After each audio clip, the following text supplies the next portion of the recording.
এই দুনিয়ার জিন্দেগিতে আমাদেরকে কে পাঠিয়েছেন? কোথায় ছিলাম আমরা? কোথায় ছিলাম? আমরা কিন্তু ইন্তেকাল করে আসছি আমার মার গর্ভে, সেখান থেকে ইন্তেকাল করে আসছি দুনিয়ার বুকে, দুনিয়া থেকে ইন্তেকাল করে চলে যাব কবরের জগতে। কি ঠিক না ঠিক? কবর থেকে ইন্তেকাল হয়ে চলে যাব আমরা হাসরের মাঠে। ইন্তেকাল মানে হলো ট্রান্সফার, পরিবর্তন করা, জায়গা পরিবর্তন।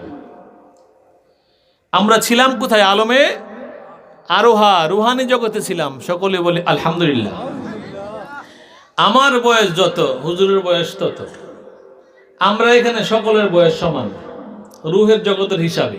কি ঠিক না ঠিক? আলাস্তু বিরাব্বিকুম, সকলে বলেছিলাম বালা। কি বলেছিলাম? বালা। আল্লাহ বলছিলেন আমি তোমাদের প্রভু, তখন আমরা উত্তর দিয়েছিলাম জি ঠিকই, আপনি আমাদের প্রভু। সকলে বলে সুবহানাল্লাহ। দুনিয়াতে কেউ আসছে আগে, কেউ আসবে পরে। দুনিয়া বাই রোটেশন চলছে, যেই ঘরে মানুষ মারা যাচ্ছে আবার এই ঘরেই সন্তান ওই দিনই আসছে, এরকম ঘটনা আছে। কি আছে না নাই? দুনিয়া এক সিরিয়াল বাইবে চলতেছে, কেউ আগে কেউ পরে চলে যাচ্ছে দুনিয়া থেকে, থাকবার সুযোগ নাই। আমাদেরকে লালন পালন করেন কে? রিজিকের মালিক কে? কোনো চাকরি, কোনো ব্যবসা, কোনো মানুষ কি আমাদের রিজিকের মালিক? রিজিকের মালিক কে? আল্লাহ। সুখে রাখুক দুঃখে রাখুক, কে রাখবে? আল্লাহ। হিন্দু, খ্রিস্টান, ইহুদি, নাসারা, মজুসি, তিফরা, বৌদ্ধ, যত ধরনের ধর্মের মানুষ আছে, মুসলমান, কাফের, মুনাফিক, সব যত মানুষ আছে, সমস্ত মানুষ, কীট পতঙ্গ, জিন, ইনসান, ফেরেশতা, যত গাছপালা, তরুলতা, সৃষ্টি জগৎ, সবকিছুর মালিক কে? সবাইকে রিজিক দেয় কে? আল্লাহ। কাফের আল্লাহকে ডাকে না, আল্লাহ রিজিক দেয় কি দেয় না? আল্লাহ দেয়। কাফের আল্লাহকে মানে না, রিজিক দেয় কি দেয়? দেয় কি দেয় না? আল্লাহ দেয়। আল্লাহ হলেন গাফুরুর রহিম। আমার বন্ধুরা, আল্লাহ পাক সুবহানাহু ওয়া তাআলা বলেন আলহামদুলিল্লাহি রাব্বিল আলামিন। আমি আল্লাহ রাব্বুল আলামিন, সমস্ত সৃষ্টি জগতের রব। রব মানে কি? পালন কর্তা। কি কর্তা? পালন কর্তা। আমার কেউ পালতে পারবে না। আমার ছেলে মেয়ে আমাকে পালবে, এটা মিথ্যা কথা। আমার আত্মীয় স্বজন আমাকে পালবে, এটা মিথ্যা কথা। পালবে কে? আল্লাহ। লালন পালন কে করবে? আল্লাহই বলে দিয়েছেন আলহামদুলিল্লাহি রাব্বিল আলামিন। আল্লাহ কয়জন? আল্লাহ কয়জন? আল্লাহ আসেনি না বুড়া হয়ে গেছে গা? আগের মতো আসেনি। আগে যেমন ছিলেন তেমন আছেন, তেমনই থাকবেন। আল্লাহ ওলামিয়া কুল্লা গুফানাত, সবকিছু থেকে আল্লাহ পাক পবিত্র। সকলে বলে সুবহানাল্লাহ। আল্লাহ পাক সুবহানাহু ওয়া তাআলা কুরআনুল কারীমের মধ্যে বলেন কুল হুয়াল্লাহু আহাদ আল্লাহুস সামাদ লাম ইয়ালিদ ওয়া লাম ইউলাদ ওয়া লাম ইয়াকুল লাহু কুফুয়ান আহাদ। আছে না নাই? কে কে পারেন সূরাটা? কে কে পারেন? মাশাআল্লাহ, হাত নামান। তারপর সবাই পারি। তাহলে কুল হুয়াল্লাহ সূরা 3 বার পড়লে এক খতম কোরআন শরীফের সূরা। সূরাটা বড় না ছোট? একদম ছোট সূরা। বড় না ছোট? ছোট্ট সূরা। 1 মিনিট লাগে না পড়তে। কুল হুয়াল্লাহু আহাদ আল্লাহুস সামাদ লাম ইয়ালিদ ওয়া লাম ইউলাদ ওয়া লাম ইয়াকুল লাহু কুফুয়ান আহাদ। আল্লাহ পাক সুবহানাহু ওয়া তাআলা কুরআনুল কারীম এমন একটা ছোট্ট সূরা দিলেন যে সূরার দাম অনেক বেশি। 3 বার তেলাওয়াত করলে এক খতম কুরআন শরীফের সওয়াব পেয়ে যাবেন। উচ্চ আওয়াজে বলা যাবে কি সুবহানাল্লাহ। সূরাটা কি বড় না ছোট? একদম ছোট। যারা জীবনে কুরআন শরীফ পড়তে পারে না তারাও পারে, যারা আলিফ বা তা সা চিনে না তারাও পারে। কি ঠিক না ঠিক? তাহলে বেশি নেক আমল করার সুযোগ আছে না নাই? এই সূরা তাওহীদের ঘোষণা। আল্লাহ এক, দ্বিতীয় লা শারীক, আল্লাহর সাথে কারো কোনো শরীক নাই। আল্লাহ পাক বলে দিলেন হে নবী আপনি বলেন কুল হুয়াল্লাহু আহাদ লা ইলাহা ইল্লাল্লাহ। আল্লাহ ছাড়া কোনো মাবুদ নাই, আল্লাহ একক, দ্বিতীয় লা শারীক।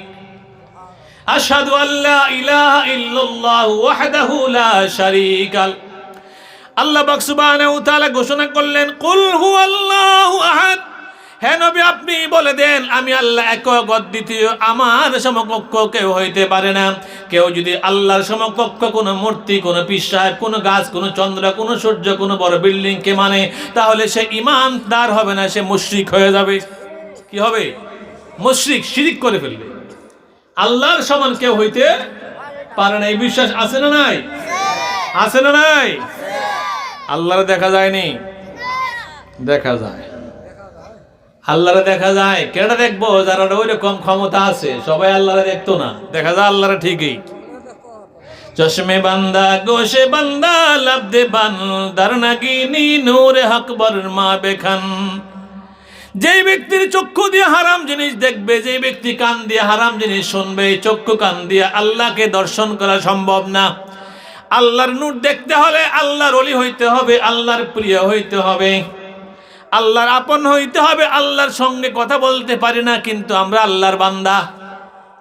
যে আমরা বানাইলো, যে দুনিয়ায় পাঠাইলো, রিজিক দিল, ধন দৌলত দিল, ছেলে মেয়ে দিল, অর্থ সম্পদ দিল, চাকরি দিল, ব্যবসা দিল, সবকিছু দিল, জবান দিল, সব করলো, ওই আল্লাহ পাক আমার মালিক, ওই আল্লাহ আমার মনি, ওই আমি আল্লাহর গোলাম।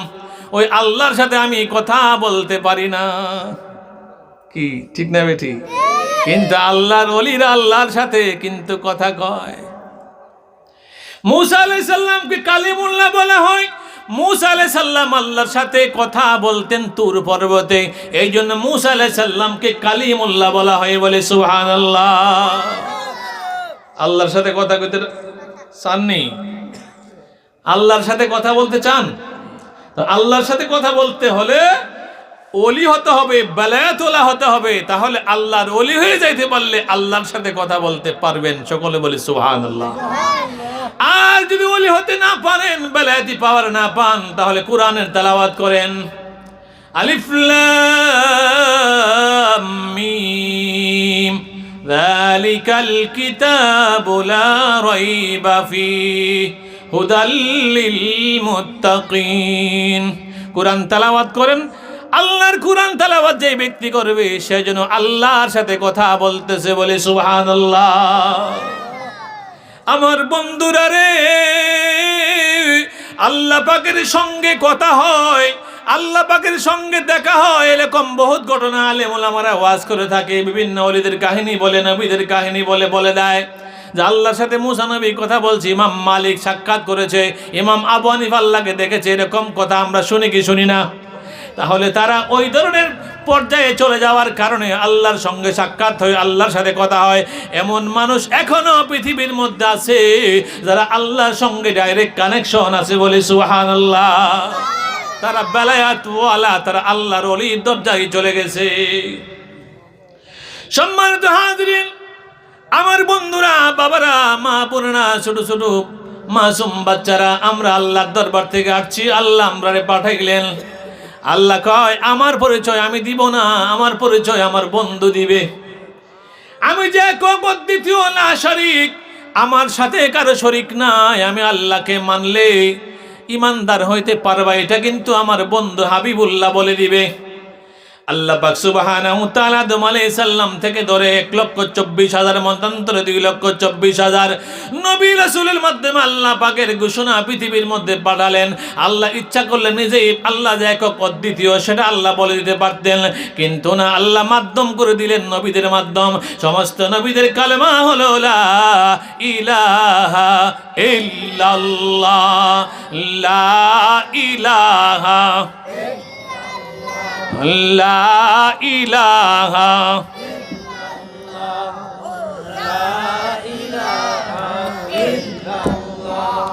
লা ইলাহা লা ইলাহা। সমস্ত নবীদেরকে কলেমা দিয়ে পাঠিয়ে দিলেন। সমস্ত নবীরা পৃথিবীর বুকে এক আল্লাহর ঘোষণা দিয়ে দিলেন। সবাই জানতে পারলো এক আল্লাহ আছে। ঠিক না বে ঠিক? সমস্ত নবীদেরকে কালেমা দিলেন লা ইলাহা ইল্লাল্লাহ মুহাম্মাদুর রাসূলুল্লাহ সাল্লাল্লাহু আলাইহি ওয়াসাল্লাম। কিন্তু নবীদের উম্মতের বেলা আলাদা কালেমা দিলেন লা ইলাহা ইল্লাল্লাহ আদম সফিউল্লাহ, লা ইলাহা ইল্লাল্লাহ ইব্রাহিম খলিলুল্লাহ, লা ইলাহা ইল্লাল্লাহু নূহ নাজ্জিহুল্লাহ, লা ইলাহা ইল্লাল্লাহু দাউদ খলিফাতুল্লাহ, লা ইলাহা ইল্লাল্লাহু মূসা কালিমুল্লাহ, লা ইলাহা ইল্লাল্লাহু ইসমাঈল জবিহুল্লাহ। আর আমাদের নবীর বেলা দিলেন লা ইলাহা ইল্লাল্লাহু মুহাম্মাদুর রাসূলুল্লাহ সাল্লাল্লাহু আলাইহি ওয়াসাল্লাম। এই কলমা আমরা মানে কি মানে না? আল্লাহ কই দুনিয়ার মানুষেরা তাকায় দেখো, কলমার মধ্যে অর্ধেক আমার নাম নিয়ে রাখলাম, লা ইলাহা ইল্লাল্লাহ 12টা অক্ষর দিলাম, আর মুহাম্মাদুর রাসূলুল্লাহ 12টা অক্ষর দিয়ে দিলাম। আমি আল্লাহ এমন ভাবে কলমা সাজায় দিলাম রে, কলমার ভিতরে আমি আল্লাহর 12টা নাম নিলাম, আর কলমার অর্ধেকটা 12টা অক্ষর দিলাম আমার বন্ধুর অক্ষর। এইভাবে 24টা অক্ষর দিয়ে আমি কলমাটা সাজায় দিয়েছি। উচ্চ আওয়াজে বলা যাবে কি ইয়া রাসূলুল্লাহ। নবীকে আল্লাহ কোথায় নিয়েছেন দেখছেন? আদম থেকে ঈসা রুহুল্লাহ পর্যন্ত সমস্ত নবীরা কেউ মেরাজে যাইতে পারে নাই, সমস্ত নবীরা কে মেরাজে যাইতে পারে নাই। কিন্তু আমার নবী, আপনার নবী সাইয়্যিদুল আম্বিয়া, আশরাফুল আম্বিয়া, সমস্ত নবীদের নবী, আমাদের নবী আল্লাহ পাক সপ্তম আসমানের উপরে সেই লাউহে মাহফুজ, সেই সপ্তম আসমানের উপরে লা মাকানে সিদরাতুল মুনতাহা পার করে আরশে মুআল্লার মধ্যে নিয়ে 27 বছর আল্লাহ পাক নিজে মেহমানদারি করেছেন, বলে সুবহানাল্লাহ। কত বছর মেহমানদারি করেছেন? 27 বছর মেহমানদারি করেছেন। এরকম অন্য কোন নবীকে আল্লাহ পাক মেরাজের মধ্যে কি নিছেন? নেন নাই। ফাকানা কাবা কাউসাইনি আও আদনা ফাআওহা ইলা আবদিহি মা আওহা। আমার বন্ধুরা, আল্লাহ পাক সুবহানাহু ওয়া তাআলা নবীজির সঙ্গে এমন কাছে নবীজিকে নিলেন মেরাজের মধ্যে। ফাকানা কাবা কাউসাইনি আও আদনা, সেখানের মধ্যেই তাফসীরের মধ্যে আসছে দুইটা ধনুকের মাঝখানে যে রশি আছে, রশির এই পাশে আল্লাহ, ওই পাশে নবী, একে অপরের সঙ্গে দেখা হয়েছে, কথা হয়েছে। 27 বছর আল্লাহ মেহমানদারি করেছেন আমার নবীকে, বলেন না সুবহানাল্লাহ। ওই নবীকে আল্লাহ পাক সুবহানাহু ওয়া তাআলা বানাইলেন সর্বপ্রথম, আউয়ালু মা খালাকাল্লাহু নূরি, আর পৃথিবীতে পাঠাইলেন সর্বশেষে। তার কারণ কি? সমস্ত নবীকে পৃথিবীতে পাঠিয়ে দিলেন, সমস্ত নবীর মধ্যে একটা আকর্ষণ লাগিয়ে দিলেন যে শ্রেষ্ঠ নবী রহমাতাল লিল আলামিন, সমস্ত নবীদের নবী, আশরাফুল আম্বিয়া, নবিউল আম্বিয়া। আরে আপনার লাইগা বানায় আছে গো নবী সারাটা দুনিয়া গো নবী, আপনি নবী নবিউল আম্বিয়া, কাউসারের মালিক আপনি, কাউসার কি পিলাইবেন, আরে জান্নাতের মালিক আপনি গো নবী, জান্নাত কি বিলাইবেন গো নবী, আপনি নবী নবিউল আম্বিয়া। সূরা কাউসারের তাফসীর পড়লে পেয়ে যাবেন জান্নাতের মালিক আল্লাহ। জান্নাতের মালিককে আল্লাহ। সর্দারি কার হাতে? না, আল্লাহ কই আমি জান্নাত বানাইছি ঠিক, কিন্তু জান্নাতে যাইতে হলে আমার বন্ধু লাগবে। জান্নাতে যাইতে হলে, জান্নাতের দরজা খুলতে হলে আমার বন্ধুর ফিঙ্গারপ্রিন্ট লাগবে, আমার বন্ধু দরজায় যাইতে হবে, ডাক দিতে হবে। আমার বন্ধু না গেলে আমি জান্নাত খুলব না। ওই জান্নাতের ভিতরে সর্দারি করবে আমার বন্ধুর নাতি ইমাম হাসান হুসাইন রাদিয়াল্লাহু তাআলা আনহুমা। ওই জান্নাতের মধ্যে সর্দারি করবে মা ফাতেমা রাদিয়াল্লাহু তাআলা আনহা। ওই জান্নাতের মধ্যে আহলে বায়াতরা সর্দারি করবে, তাদেরকে সর্দারি দেওয়া হবে। তাহলে আমরা যদি আমার নবীর পক্ষে থাকি, আহলে বায়াতের পক্ষে থাকি, তাহলে জান্নাতে যাইতে কি কোনো অসুবিধা হবে নাকি? সালাতুন ইয়া রাসূলুল্লাহ আলাইকুম, সালামুন ইয়া হাবিবাল্লাহ আলাইকুম, খবর লাও ইয়া রাসূলুল্লাহ, খবর লাও মেরে আকা মেরে মাওলা, খবর লাও। সালাতুন ইয়া রাসূলুল্লাহ আলাইকুম, সালামুন ইয়া হাবিবাল্লাহ আলাইকুম। আমার বন্ধুরা, ওই রব্বুল আলামিন আমাদের সৃষ্টিকর্তা, আমাদের রব, আমাদের মালিক, আমাদের সব রিজিকের মালিকও আল্লাহ, ইজ্জত সম্মান দেওয়ার মালিকও আল্লাহ। কুলিল্লাহুম্মা মালিকাল মুলকি তুতিল মুলকা মান তাশা ওয়া তানজিউল মুলকা মিম্মান তাশা ওয়া তুইজ্জু মান তাশা ওয়া তুযিল্লু মান তাশা বিয়াদিকাল খায়র ইন্নাকা আলা কুল্লি শাইইন কাদির। আল্লাহ পাক সুবহানাহু ওয়া তাআলা বলেন সমস্ত কিছুর ক্ষমতার অধিকারী আমি আল্লাহ পাক সুবহানাহু ওয়া তাআলা। যাকে ইচ্ছা তাকে আমি কি করি? রাজার রাজা বানাই, রাজাদিরাজ শাহানশাহ বানায় দেই। যাকে ইচ্ছা আমি রাজার রাজা থেকে তাকে বাঙ্গা থাল দিয়ে ভিখারি বানাইতে 1 সেকেন্ড সময় লাগে না, বলে সুবহানাল্লাহ। যাকে ইচ্ছা আমি রাজত্ব দেই, যাকে ইচ্ছা রাজত্ব কেড়ে নেই, যাকে ইচ্ছা আমি সম্মান দেই, যাকে ইচ্ছা আমি সম্মান কেড়ে নেই। সব কিছুর ক্ষমতার মালিক কে? আল্লাহ পাক সমস্ত ক্ষমতার মালিক। আল্লাহ পাক রব্বুল আলামিন বলেন লাউ কানা ফীহিমা আলিহাতান ইল্লাল্লাহ লা ফাসাদাতা। যদি এক আল্লাহ ছাড়া দুইজন আল্লাহ হইতো ওই ধ্বংস হয়ে যাইতো। আল্লাহ কয়জন? আল্লাহ কয়জন? এই বিশ্বাস আছে না নাই? আল্লাহ কয় এটা মানলে ইমানদার হওয়া যাবে না। ইমানদার হইতে হলে আমার বন্ধুকে মানতে হবে। ومن الناس من يقول آمنا بالله وباليوم الآخر وما هم بمؤمنين। আল্লাহ পাক সুবহানাহু ওয়া তাআলা বলেন আল্লাহকে মানলে এবং পরকালকে মানলে ইমানদার হওয়া যাবে না। ওমা হুম বিমুমিনিন, ইমানদার নয়। আল্লাহকে মানলে শুধু ইমানদার না, পরকাল মানলে ইমানদার না। আল্লাহ রাসূল বলেন লা ইউমিনু আহাদুকুম হাত্তা কুনা হাব্বা ইলাই মি ওয়ালিদিহি ওয়া ওয়ালাদিহি ওয়ান নাসি আজমাইন। আল্লাহর হাবিব বলেন ততক্ষণ পর্যন্ত ইমানদার হতে পারবে না ততক্ষণ পর্যন্ত তুমি তোমার ছেলে মেয়ে স্ত্রী পরিবার সবকিছু থেকে বেশি আমি নবীকে ভালোবাসতে না পারবা, ততক্ষণ পর্যন্ত তুমি ইমানদার হতে পারবে না। তার মানে বোঝা গেল নবীকে ভালোবাসলে ইমানদার হওয়া যায়, বলে সুবহানাল্লাহ। আল্লাহ পাক সুবহানাহু ওয়া তাআলার কথা একটু বললাম। আমার বন্ধুরা, আমার নবী, আপনার নবী সাইয়্যিদুল আম্বিয়া, আশরাফুল আম্বিয়া, রহমতের নবী, বরকতের নবী সম্পর্কে আল্লাহ পাক সুবহানাহু ওয়া তাআলা বলেন কুল বিফাদলিল্লাহি ওয়া বিরহমাতিহি ফাবিযালিকা ফালইফরাহু হুয়া খায়রুম মিম্মা ইয়াজমাউন।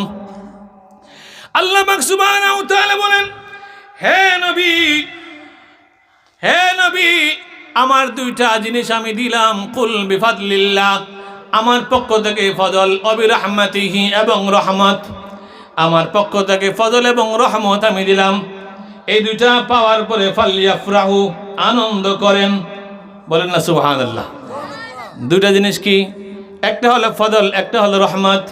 তাফসীরের মধ্যে আসছে এই ফজল মানে কুরআনুল কারীম, আর রহমত মানে ওমা আরসালনাকা ইল্লা রাহমাতাল লিল আলামিন। নবীজির আগমনকে আমরা বলি মিলাদুন নবী। নবী দুনিয়াতে আসছে, এটাকে আরবিতে বলা হয় মিলাদুন নবী। মিলাদ মানে আগমন, মিলাদ মানে আসা। আল্লাহ কয় ওমা আরসালনাকা, আমি প্রেরণ করলাম আপনাকে। প্রেরণ মানে পাঠানো। তাহলে আমাদের নবী ছিলেন কোথায়? আমাদের নবী দুনিয়াতে জন্মগ্রহণ করেছেন, আল্লাহ এটা বলে নাই। আল্লাহ বলেছেন এরসাল, আরসাল মানে প্রেরণ করেছেন। আরসালনাকা, আপনাকে প্রেরণ করলাম। ওয়ামা আরসালনাকা ইল্লা রাহমাতাল লিল আলামিন, আপনাকে আমি দুনিয়ার মধ্যে পাঠাইলাম, দুনিয়ার মধ্যে পাঠাইলাম রাহমাতাল লিল আলামিন, বিশ্ব জাহানের রহমত বানাইয়া, বলেন না সুবহানাল্লাহ। কি বানাইয়া পাঠাইছে? কাফেরের জন্য রহমত, মুমিনের জন্য রহমত, সব কিছুর জন্য আমার নবী রহমত। এক ইহুদি মদিনা এলাকাতে আইসা রাত্র হয়ে গেলে মানুষকে বলে কোথায় থাকবো, ব্যবসার কাজে আসছিলাম। লোকেরা বলতেছে এখানে একজন ব্যক্তি, ভালো ব্যক্তি আছে যার নাম মুহাম্মদ, ওনার কাছে যাও, তাহলে থাকবার জায়গায় পাইবা। এইবার লোকটা গিয়া আমার নবীদের কাছে বললেন আমি বিপদে পড়ে গেছি, থাকবার একটু জায়গা দেওয়া যাবে কিনা। এবার আল্লাহর নবী বললেন ঠিক আছে, আমার মেহমান হয়ে যাও, কোনো অসুবিধা নাই। রাত্রিবেলা খাবারের জন্য যখন এক পেয়ালা দুধ দেওয়া হলো, ওই ইহুদি এক পেয়ালা দুধ খাবার পরে আমার নবীজি বলেন তুমি যে এক পেয়ালা দুধ খাইছো তোমার পেট ভরছে নি, না আরো লাগবে? আরো দেন। আরেক পেয়ালা দুধ দিলেন, আরেক পেয়ালা খাইলেন। এইভাবে 7 পেয়ালা দুধ দিলেন, 7 পেয়ালা দুধ সে খাইল। 7 পেয়ালা দুধ খাওয়ার পরে ভোরবেলা চিন্তা করতেছে এটা কেমন নবী রে, যতটুকু দুধ চাইছে ততটুকুই দিল। কিন্তু আমার নবী, আপনার নবী সাইয়্যিদুল আম্বিয়া, এই 7 পেয়ালা দুধ দিয়া পুরা সংসারে রাত্রে বেলার খাবারের ব্যবস্থা হয়েছিল। সারা রাত কেউ খাইল না, না খায়া সারা রাত্র কাটাইয়া দিল। এইবার ভোরবেলা বলে 7 পেয়ালা দুধ পান করাইলো আমারে, কিন্তু সকালবেলা দেখতেছি আমারে কি পান করা। নবীজির সঙ্গে ভালো আচরণ দেখা নবীজি ভোরবেলা এসে কয়, সারা রাত ঘুমাইছেন, আপনার ঘুম হয়েছে নি? ভালো ঘুম হয়েছে নি? এবার লোকটা বলে, ঘুম তো তেমন ভালো হয় নাই, তবে আপনি আমারে 7 পেয়ালা দুধ খাওয়াইছেন, আপনি সাধারণ মানুষ হইতে পারেন না, আপনি আমারে পড়াইয়া দেন লা ইলাহা ইল্লাল্লাহু মুহাম্মাদুর রাসূলুল্লাহ সাল্লাল্লাহু আলাইহি ওয়াসাল্লাম। কলমা পড়ার পরে নবীজি সকালবেলার নাস্তা হিসাবে বকরির দুধ দহন করে দিয়ে এক পেয়ালা দুধ দিলেন। 1 পেয়ালা দুধ খাবার পরে জিজ্ঞাসা করলেন, আপনার পেট ভরছে নি? কই ইয়া রাসূলুল্লাহ, আমার পেট ভরে গেল। কার দেমনি? কো আর লাগবে না। তাহলে গত রাত্রে 7 পেয়ালা দুধ খাইলেন, আপনার পেট ভরে না? কই ইয়া রাসূলুল্লাহ, 7 পেয়ালা দুধ খাইও আমার পেট ভরলো না, রাত্রটা ভালো কাটলো না, কিন্তু 1 পেয়ালা দুধ খাই আমার পেট ভরে গেল কেন বুঝলাম না। আল্লাহ নবী ডাক দিয়ে বলে, তখন আপনি ছিলেন বেঈমান, কাফের ছিলেন, যার কারণে আপনার পেট ভরে নাই। আর এখন ঈমান গ্রহণ করার কারণে আপনার বডির মধ্যে রহমত চলে আসছে, বরকত চলে আসছে, এই জন্য 1 পেয়ালা দুধ যথেষ্ট হয়ে গেছে। বলে সুবহানাল্লাহ। আমরা যারা মুসলমান ইমানদাররা, আমরা যে ভাত খাইতে বসি, দোয়া আছে না নাই? বিসমিল্লাহি ওয়ালা আছে না নাই? বিসমিল্লাহি ওয়ালা বারাকা বলে কি বলে না?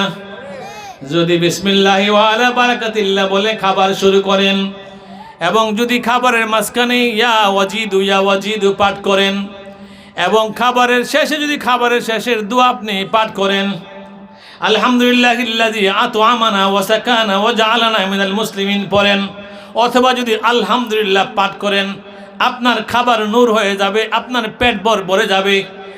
আর যদি বিসমিল্লাহি ওয়ালা বারাকাতিল্লাহ বলতে মনে না থাকে, খাবারের মাঝখানে মনে হয় বা শেষে মনে হয়, তাহলে পড়বেন বিসমিল্লাহিল আউয়ালু ওয়াল আখিরু। দোয়া পাঠ করবেন, 1 প্লেট ভাতে আপনার পেট ভরে যাবে। আর দোয়া পাঠ না করলে 5 প্লেট খাইলেও পেট ভরবে না। কি ঠিক না বেঠিক? তেমনি ভাবে নূহ আলাইহিস সালাম বলছিলেন, আমি একটা কিস্তি বানাবো, ওই কিস্তির জন্য নীল দরিয়ার পারে একটা বড় গাছ আছে, এই গাছটাকে আনতে পারবে? খোঁজ নিয়ে দেখলেন উজবিন উনুক ওই গাছটা আনতে রাজি হয়েছে। উজবিন উনুকরে বলা হলো, তুমি নীল দরিয়ার পার থেকে আমার এই বড় গাছটা এনে দিবা, তার বিনিময়ে কি চাও? আমার 1 বেলা খাবার দিলেই চলবে। ওই উজবিন উনুক সে 1 বেলায় 12,000 রুটি খায়। কয় হাজার রুটি? 12,000 রুটি খায়। এইবার নূহ আলাইহিস সালাম বললেন, গাছ নিয়ে আসো, আমি খাবার দিব। এইবার উজবিন উনুক গাছটা টান দিয়ে নিয়ে কাঁধে করে এনে নূহ আলাইহিস সালামের সামনে ফালাইলেন। কাসাসুল আম্বিয়ার মধ্যে আছে ওই উজবিন উনুকের লম্বা ছিল 11.5 মাইল। বলেন না সুবহানাল্লাহ। এইবার উজবিন উনুককে নূহ আলাইহিস সালাম রুটি দিলেন মাত্র 3টা। কটা রুটি? 3টা রুটি দেওয়ার পরে উজবিন উনুক রুটি খাইতে শুরু করলেন। উজবিন উনুক 1.5টা রুটি খাবার পরে আর খাইতে পারলেন না, কারণ নূহ আলাইহিস সালাম খাবারের আগে বলছিলেন, হে উজবিন উনুক, তুমি একটু আমার সাথে বিসমিল্লাহ বলো, বিসমিল্লাহ বলে তুমি খাবারটা শুরু করো। উজবিন উনুক বিসমিল্লাহ বলে খাবার শুরু করার পরে 1.5টা রুটি খাবার পরে বললেন, আমি আর খাইতে পারবো না, আমার 12,000 রুটির কোনো দরকার নাই। উচ্চ আওয়াজে বলা যাবে কি সুবহানাল্লাহ? তাহলে দুয়ার মধ্যে বরকত আছে না নাই? মুসলমান ইমানদাররা দুয়ার মধ্যে বরকত আছে না নাই? বেশি খাওয়া লাগে না, বেশি খাওয়া লাগে না। আমার বন্ধুরা, আমার নবীর সাহাবীরা, সাহাবে সুফফারা, যারা মদিনা মুনাওয়ারার মধ্যে আসহাবে সুফফা 70 জন সাহাবী আমার নবীজির কাছে বসতেন এবং তালিম তাওয়াজ্জু গ্রহণ করতেন। আমার নবীজি একবেলা আবু হুরায়রা রাদিয়াল্লাহু তাআলা আনহু দেখলেন ক্ষুধার্ত অবস্থায়। আবু হুরায়রা মসজিদের পাশে বসে আছে নামাজের পরে। হযরত আবু বকর সিদ্দিক রাদিয়াল্লাহু তাআলা যাচ্ছেন, আবু হুরায়রা ক্ষুধার্ত, ভালো মন্দ জিজ্ঞাসা করলেন কিন্তু সাথে নিলেন না। ওমর ফারুক আজম সাথে কথাবার্তা বললেন কিন্তু খাবারের জন্য ডাকলেন না। এইভাবে আমার নবীজি যখন আসলেন বললেন, আবু হুরায়রা চলো। আবু হুরায়রাকে আমার নবীজি ডাক দিয়ে ওনার হুজরা মুবারকের ভিতরে নিয়ে গেলেন। আর বললেন আবু হুরায়রা এক পেয়ালা দুধ আছে, চলো আমার আসহাবে সুফারা 70 জন সাহাবী, তাদেরকে আমি দুধ পান করাবো। দুধ এক পেয়ালা, বলেন না সুবহানাল্লাহ। এক পেয়ালা দুধ নিয়ে আল্লাহর হাবিব বললেন, হে আবু হুরায়রা তুমি দুধ পান করাইতে শুরু করো। এবার একজন সাহাবী দুধ পান করে কইরা আরেকজনকে দেয়, আরেকজন দুধ পান করে কইরা আরেকজনকে দেয়, পাত্র কিন্তু একটাই। এইভাবে 70 জন সাহাবী আসহাবে সুফারা দুধ পান করলেন। পান করার পরে নবীজি বললেন আবু হুরায়রা বসে যাও এবং পান করতে থাকো। আবু হুরায়রা পান করলেন, নবীজি বললেন আরো খাও, নবীজি বললেন আরো খাও। আবু হুরায়রা বলেন খোদার কসম আমার পেট ভরে গেছে, আর খাইতে পারলাম না, বলেন সুবহানাল্লাহ। এইবার নবীজি বাকি দুধ নিজে পান করলেন। এখন বোঝা গেল এক পেয়ালা দুধ 72 জন খাওয়া যায় যদি ইমানদার হওয়া যায়, বলে সুবহানাল্লাহ। বরকত আছে না নাই? বিধর্মী কাফেরের কাছে কোনো বরকত নাই, ইমানদারের মধ্যে বরকত আছে না নাই? বরকত আছে। এই জন্য বরকত থাকার জন্য, বরকত হওয়ার জন্য দরুদ শরীফ এবং দোয়া দুরুস লাগবে কি লাগবে না? বেশি বেশি দোয়া দুরুস পরে যদি আমি আমার খাবারটা খাই, খাবারের মধ্যে নূর পয়দা হবে এবং খাবারের মধ্যে বরকত লাভ হবে, ঠিক না বে ঠিক? তাহলে খাবারের দোয়া মনে আসেনি? বিসমিল্লাহি ওয়ালা বারাকাতিল্লাহ। মনে যদি না থাকে বিসমিল্লাহিল আউয়ালু ওয়াল আখির, ঠিক আছে? খাবার শেষ করে যদি বড় দোয়া না পারেন শুধু আলহামদুলিল্লাহ বললেও হয়ে যাবে, ঠিক না বে ঠিক? তাহলে খাবারের দোয়াও লাগবে। এইভাবে আমাদের প্রত্যেকটা কদমে কদমে দোয়া আছে না নাই? কেউ যদি ঘর থেকে বের হওয়ার সময় সূরা তওবার শেষের 2 আয়াত পাঠ করে, লাকাদ জাআকুম রাসূলুম মিন আনফুসিকুম আজিজুন আলাইহি মা আনিতুম হারিসুন আলাইকুম বিল মুমিনিনা রাউফুর রাহিম ফাইন তাওয়াল্লাউ ফাকুল হাসবিয়াল্লাহু লা ইলাহা ইল্লাহু আলাইহি তাওয়াক্কালতু ওয়া হুয়া রাব্বুল আরশিল আযীম। কেউ যদি এই দোয়াটা পড়ে, এই 2টা আয়াত পড়ে ঘর থেকে বের হয়, রাস্তার মধ্যে অ্যাক্সিডেন্ট করবে না, ডাকাতে ধরবে না, ছিনতাইকারী ধরবে না, অ্যাক্সিডেন্টও হবে না, এমনকি সে এই দিন মরবেও না। যদি ওই দিন মরণ থাকে দোয়াটা পড়বেও না, বলেন সুবহানাল্লাহ। কোরআনের আয়াতের ফজিলত আসেনি? রহমত বরকত আসেনি? শিখার দরকার আছে না নাই? আমল করলে লাভ না ক্ষতি? আমলের দরকার আসেনি? দুনিয়া কদিনের? আল্লাহ কয় হাত্তা যুরতুমুল মাকাবির, কবরে যাওয়া পর্যন্ত আল্লাহকুমুত তাকাসুরু হাত্তা যুরতুমুল মাকাবির কাল্লা সাওফা তা'লামুন সুম্মা কাল্লা সাওফা তা'লামুন।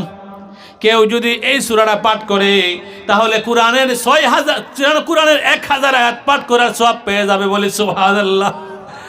6 বার 7 বার পড়লে খতমের সওয়াব হয়ে যাবে।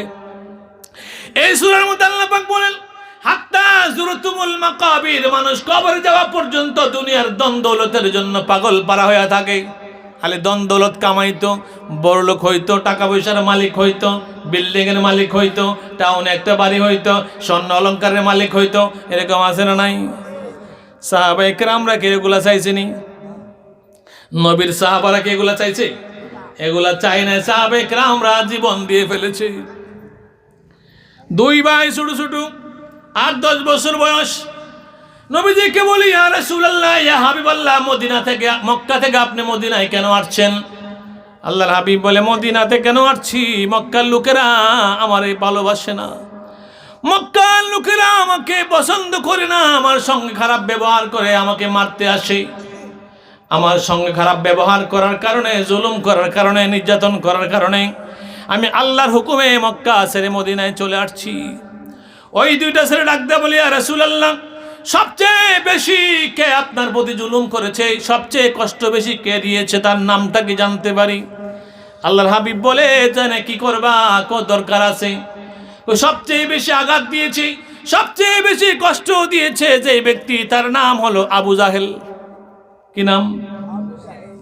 আবু জাহিল্লা সবচেয়ে বেশি কষ্ট দিয়েছে। আবু জাহিল্লার বাড়ির মধ্যে এখন কি বাইতুল খুলা, মানে টয়লেট, ল্যাট্রিন। আবু জাহিল্লার বাড়িতে কি এখন? বাইতুল খুলা, টয়লেট, ল্যাট্রিন। সে সাফা মারুয়া সাই করার পরে দরজা দিয়ে বের হইয়া সামনে সামনে হাতের বামে পূর্ব উত্তর কোণার মধ্যে আমার নবীর বাড়ি, আর দক্ষিণ দিকে আবু জাহিল্লার বাড়ির নিচতলা আন্ডারগ্রাউন্ডের মধ্যে হলো বাথরুম টয়লেট। আমার বন্ধুরা, আবু জাহিল্লার কথা যখন বলে দিলেন, ওই দুই ছেলে চিন্তা করলো আবু জাহেল যেদিন পামু জীবনের তরে শেষ করে দিব, ওইলে আবু জাহেল জাহান্নামে পাঠাবো, নতুবা দুই ভাই জান্নাতে চলে যাব। বয়স 8 থেকে 10 বছর। এই দুই ভাই অপেক্ষা করতেছে মদিনাতে। আল্লাহর হাবিবের মদিনাতে বদরের যুদ্ধ যখন আল্লাহর হাবিব মদিনা মুনাওয়ারাতে বদরের যুদ্ধের সেনাপতি হয়ে গেলেন, আবু জাহিল্লা বদরের যুদ্ধের কাফেরদের সেনাপতি হয়ে গেল। রমজানের 17 রমজান সেই বদরের প্রান্তরে বদরের যুদ্ধ সংগঠিত হয়। এই দুইটা ছেলে মার কাছে গিয়েছে, মা আমরা যুদ্ধে যাইতে চাই। গিয়ে দেখে মা কান্দে। মা কান্দো কেন? মা ডাক দিয়ে বলে, বাবারে তোর আব্বা তো আমার নবীর আশেক ছিল, দুনিয়া থেকে বিদায় নিয়ে চলে গেছে। আজকে যদি তোর আব্বা থাকতো নবীজির সঙ্গে যুদ্ধে যাইতো। আমি চিন্তা করতেছি তোর আব্বা নাই, যুদ্ধে তো শরীক হওয়ার মতো কেউ নাই। এইবার দুইটা ছেলে বলে, মা অনুমতি দিলে আমরা দুই ভাই যুদ্ধের ময়দানে যাব, যুদ্ধে যাব। তুমি যদি অনুমতি দাও, আমরা যুদ্ধে গিয়ে শহীদ হইলে তুমি কাল কিয়ামতের ময়দানে বলতে পারবা তুমি শহীদের মা, এটা তো বলতে পারবা। মা খুশি হইয়া দোয়া করে দিলেন, যাও তোমরা যুদ্ধের ময়দানে যাও। মা যাব, কিন্তু টার্গেট একটা। তো কি টার্গেট? আমার নবীরে যেই ব্যক্তি সবচেয়ে বেশি নির্যাতন করছে তারে খতম করব, তাকে জাহান্নামে পাঠাবো, আবু জাহিল্লারে। মা দোয়া করে দিলে দুই ভাই মুআজ দুই ভাই চলে গেলেন নবীজির দরবারে। গিয়ে দেখে নবীজি সাহাবে ইকরামদেরকে লাইন ধরাইয়া তাদেরকে দেখতেছে কারে যুদ্ধের ময়দানে নেওয়া যায়। দুই ভাই চিন্তা করলেন একসাথে দাঁড়াবো না, একটু দূরে দাঁড়াবো। এইবার দূরে দাঁড়াইবার পরে নবীজি একজনের পর একজনকে সিলেক্ট করতেছেন। ছোট ভাইটা এবং বড় ভাইটা আলাদা দাঁড়ালেন। এইবার দাঁড়াইবার পরে ছোট ভাইটার সামনে যখন গেলেন নবীজি, গিয়ে বললেন আমারে, নবীজিকে ওই ছোট ভাইটা বলতেছে আমাকে নিয়ে যান যুদ্ধের ময়দানে, একটু উক্কি দিয়ে দাঁড়া। এরকম করতেছে কেন? এরকম করতেছে দেখেন না আমি কত লম্বা হয়েছে, আমি যাইতে পারবো। তুমি পারতা না, বাড়ির যাওগা। বলেন না সুবহানাল্লাহ। ছোট মানুষ যুদ্ধ করতে পারবো? এইবার বারবারে পায়ের মধ্যে চাপ দিয়ে লম্বা হয়, আর আমার নিয়ে যান। না তুমি পারবে না। দেখেন আমি পারবো। অনেক পিড়াপিড়ি করলেন। এবার আল্লাহ হাবিব বললেন ঠিক আছে দেখা যাক। এইভাবে সবাইকে মাপতে মাপতে আর একটু সামনে গিয়ে দেখেন আরেক ভাই। এইবার বলতেছে তোমাকে দেখা যায় স্বাস্থ্য মাস্ত ভালো, যাইতে পারবা? হ্যাঁ নিয়ে যাব। এইবার ছোট ভাই ডাক দিয়ে বলে, বড় ভাই যদি যাইতে পারে আমার নিবেন না কেন? আমি এত স্বাস্থ্য ভালো। না তুমি পারবে না। তাহলে বড় ভাইয়ের সাথে আমার একটু কুস্তি করে দেখেন কে জিতে। বলেন না সুবহানাল্লাহ। এইবার দুই ভাইকে একসাথে কুস্তি করার জন্য দিলেন। ছোট ভাই বড় ভাইয়ের চেহারা দিকে তাকাইয়া বলে দিলেন, বাইরে আমাদের টার্গেট তো একটাই, আবু জাহেল। তুমি খালি একটু নরম হইয়া থাইকো, আমি তোমার উপরে উঠা বসে যাব। আর নবীজি খুশি হইয়া দুজনকে অনুমতি দিয়ে দিবে।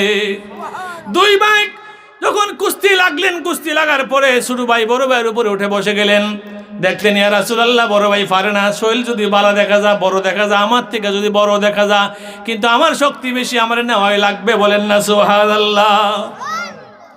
এইবার দুইজনকে অনুমতি দেওয়া হলো। দুইজন বদরের প্রান্তরে রওনা হলেন যুদ্ধের ময়দানে। আব্দুর রহমান ইবনে আউফ রাদিয়াল্লাহু তাআলাকে ডাক দিয়ে ওই দুই ভাই বলতেছে, আবু জাহিল্লা কোনটা, আবু জাহিল্লা কোনটা, আমরা একটু চিনাইয়া দেন। তোমরা কি করবা? তোমরা না আয়া বড় মানুষ আইলে ভালো আছিল। অসুবিধা নাই, আমরা পারবো, আমাদেরকে খালি দেখাইয়া দেন আবু জাহিল্লা কোনটা। দূর থেকে দেখাইয়া দিলেন। ওই গুড়ার উপরে যে দেখা যা বড় বড় চিৎকার করে করে কথা বলতেছে, হাক ডাক দিচ্ছে তাদের সেনাপতি, কাফেরদের সেনাপতি, ওই লোকটাই আবু জাহেল, তোমরা তার কাছে যাইতে পারো। এইবার দুই ভাই আবু জাহেলের কাছে গিয়ে চিন্তা করলো কেমনে তারা ফালানো যায়। সে তো গুড়ার উপরে বসা, অনেক উপরে বসা। এইবার এক ভাই কূপ দিলেন গুড়ার পায়ে, আরেক ভাই কূপ দিলেন আবু জাহেলের পায়ে। গুড়াও পড়ে গেল, আবু জাহিলও পড়ে গেল। ইচ্ছা মতো গতকান বানাই গেলেন, মার দিলেন। আবু জাহেল মৃত্যুর সাথে এবার পাঞ্জা লড়তেছে। উচ্চ আওয়াজে বলা যাবে কি নাউজুবিল্লাহ। আমার বন্ধুরা আবু জাহিল যাচ্ছে, চলে যাইতেছে। আবু জাহিলের মৃত্যুর দিকে চলে যাচ্ছে। আর আবু জাহিলের ছেলে ইকরামা, যিনি পরে ইসলাম ধর্ম গ্রহণ করেছিলেন, ইকরামা তখন আবু জাহিলের এই অবস্থা দেখা মাজ এবং মুআজ দুই ভাইকে মারতে আসলেন। যখন তরবারি চালাইলেন, এক ভাইয়ের হাতটা কেটে একটু ঝুলা ঝুলা অবস্থা চামড়ার সঙ্গে লেগে আছে। ওই ভাইটা চিন্তা করলেন, আমার এই হাতটাকে যদি আমি রাখি তাহলে একটু খারাপ লাগবে। এবার পায়ের তলে হাত রেখা চাপ দিয়া হাতটা সিরা দূরে ফালাইয়া দিয়া এক হাত লইয়া এইবার আবু জাহিলের আবার মারতেছে। ইকরামা এই দৃশ্য দেখে চলে গেছে। আর দৌড়াইয়া আব্দুল্লাহ ইবনে মাসউদ রাদিয়াল্লাহু তাআলা দৌড়ে আসলেন। আব্দুল্লাহ ইবনে মাসউদ আইসা ওই আবু জাহেলের গলা আলাদা করে, মাথা আলাদা করে, কান দিয়া রড ঢুকাইয়া এবার টেনে টেনে হেসরাইয়া হেসরাইয়া আমার নবীজির সামনে ওই আবু জাহিল্লার কেল্লা নিয়ে হাজির করেছে। উচ্চ আওয়াজে বলা যাবে কি আলহামদুলিল্লাহ। ওই আব্দুল্লাহ ইবনে মাসউদ মক্কাতে কুরআন তেলাওয়াত করছিল। আব্দুল্লাহ ইবনে মাসউদ কুরআন তেলাওয়াত করতেছে, বিসমিল্লাহির রহমানির রহিম। الرحمن علم القرآن خلق الإنسان علمه البيان الشمس والقمر بحسبان والنجم والشجر يسجدان। আব্দুল্লাহ ইবনে মাসউদ রাদিয়াল্লাহু তাআলা কুরআনের তেলাওয়াত যখন করতেছেন, আবু জাহিল্লা দারুন নাদওয়ার বৈঠকের খানায় বসা আছে। আবু জাহিল্লা গো কেডারে কুরআনের তেলাওয়াত করে তারে দৌড়া নিয়ে আসো। এইবার কাফেররা আব্দুল্লাহ ইবনে মাসউদকে দৌড়া নিয়ে আসলেন আবু জাহিল্লার কাছে। এবার আবু জাহিল্লা কয়, তুমি কি এর তেলাওয়াত করো? আমি কুরআনের তেলাওয়াত করতেছি। এই কথা বলার পরে আবু জাহিল্লা আব্দুল্লাহ ইবনে মাসউদ রাদিয়াল্লাহু তাআলা আনহুর কানের মধ্যে একটা থাপ্পড় দিয়ে দিলে। আব্দুল্লাহ ইবনে মাসউদের কান দিয়ে রক্ত যখন ঝরতেছে, আব্দুল্লাহ ইবনে মাসউদ কাঁদতে কাঁদতে আমার নবীজির সামনে চলে আসে বলে, ইয়া রাসূলুল্লাহ, ইয়া হাবিবাল্লাহ, আপনার চাচা আমার কানের মধ্যে থাপ্পড় দেওয়ার কারণে, চোট দেওয়ার কারণে আমার কান দিয়ে রক্ত পড়তেছে। এইবার জিবরাইল আলাইহিস সালাম আয়েশা আব্দুল্লাহ ইবনে মাসউদের ঘটনা দেখা হাসতেছে। আল্লাহর হাবিব ডাক দেয়া বলে, আব্দুল্লাহ ইবনে মাসউদ রে, তুমি হাসো কেন? কারণ আব্দুল্লাহ ইবনে মাসউদের ঘটনা দেখা, হে জিবরাইল তুমি হাসো কেন? এবার জিবরাইল কই, ইয়া রাসূলুল্লাহ পরে বলবে, এখন বলবো না। ওই আব্দুল্লাহ ইবনে মাসউদ বদরের যুদ্ধে ওই যখন আবু জাহিল্লার কান ছিদ্র করে নবীজির সামনে কল্লা নিয়ে আসলেন। এইবার আবু জাহিলের কল্লা দেখা এইবার জিবরাইল এসে আবার হাসতেছে। এবার জিবরাইল বলি, ইয়া রাসূলুল্লাহ, ওই দিন যে আব্দুল্লাহ ইবনে মাসউদকে আবু জাহেল থাপ্পড় দিয়েছিল, ওই দিনের হাসি আর আজকের হাসির মধ্যে মিল পাননে কো পাইতো। কারণ আমি জানতাম আব্দুল্লাহ ইবনে মাসউদ আবু জাহিল্লার কান ধুলা করে আপনার কাছে নিয়ে আসবে। বলি সুবহানাল্লাহ। আবু জাহিল্লার কবর কোথায়? আবু জাহিল্লার গর্ত হইল বদরের প্রান্তরে। কোন জায়গায়? বদরের প্রান্তরে আবু জাহিল্লার গর্ত। যারা তারা গিয়া হাজিরা আবু জাহিল্লার গর্তের মধ্যে জুতা দিয়া ঢিল দেয়, পাথর দিয়া ঢিল দেয়। ইজ্জত করে, সম্মান করে না বেজ্জতি?